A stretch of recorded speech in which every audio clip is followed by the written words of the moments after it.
Խաչյալ Հիսուս ողորմե մեզի և գավառանի բոլոր հոգիներուն։ Նախագահությամբ նորին ամենաբադվություն և կերիերջանկություն դերդեր Ռաֆայել Պետրոս 21-րդ տանն Գիլիկիո Գաթողիկե հայոց Գաթողիկոս Պատրիարքին Սուրբ Բրգիչ եկեղեցվո գամարներուն ներքո ուրբաթ 20 փետրվար 2026-ի երեկոյան ժամը 5:30 աղոթական մթնոլորտի մեջ տեղի ունեցավ խաղաղական ժամերգություն և ճանապարհ խաչի ջեռներանդությունը։ 40-րդ մեծ բակի առաջին ուրբաթը հավատացյալ ժողովուրդը միապանական սրտով և հոգիով կանգնեցավ Տիրոջ առջև հայցելով անսպար ողորմությունը։ Խոնարհությամբ և ներքին զղջումով աղոթեցինք, որպեսզի լույս սփռվի մեր դգարություններուն վրա և մեզ առաջնորդե դեպի աստվածային կյանքի նորոգություն։ Օրվան ճանապարհ խաչի խորհրդավոր աղոթները արտասանեցին Հիսուսի բարեկամներու Սուրբ Գաբրիել խմբակի անդամները։ Խոր լռության և հոգեկան խոկումի մեջ ծնկաճոկ, սակայն մտքով քալեցինք Սուրբ խաչին հետևելով Տիրոջ չարչարանած ճանապարհին, մինչև Գողգոթայի բարձրունքը,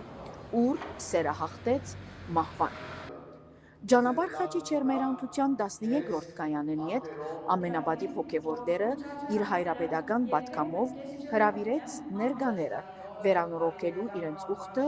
ապրելու բակի շրջանի զղջման, աղոթքի և հոգևոր արթնության կոչը և ըսավ.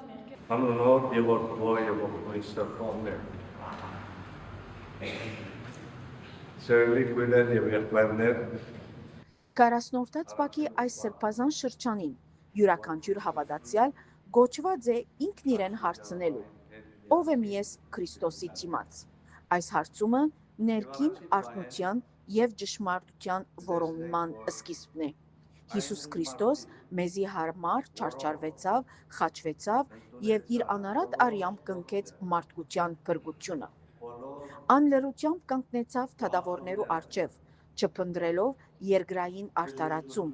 այլ վկայելով հավիտյան ճշմարտությունը։ Իսկ մենք ինչ պատասխան տվինք այդ սիրուին, ինչ փոխադարձեցինք այն անսահման ողորմության, որ մեզի պարգևեց Քրիստոս թագավորին առջև, ճշմարտությունը հաստատեց։ Ուստի մեզի ևս պարտք է ապրիլ այդ ճշմարտությամբ մեր խղճին հետ հաշտ, Աստուծո կամքին համաշունչ և եղբայրասիրությամբ լի։ Վերջապես հոգևոր Տերը իր խոսքը ուղղելով հավատացյալներու հոծ բազմության հրավիրեց զղջումով և խոնարհությամբ մոտենալ խոստովանանքի խորհրդին, խոստովանել մեր մեղքերը և փրկել մեր հոգիները, որպեսզի արժանի ըլլանք Տիրոջ ողորմության և հրաշաբար հարության լույսին։ Հոգեմորմոք և ոգելից այս արարողությունը դարձավ շնորհարար պահ ապրելու օրվան խորհուրդը և խորացնելու մեր քայլը դեպի հարության լույսը։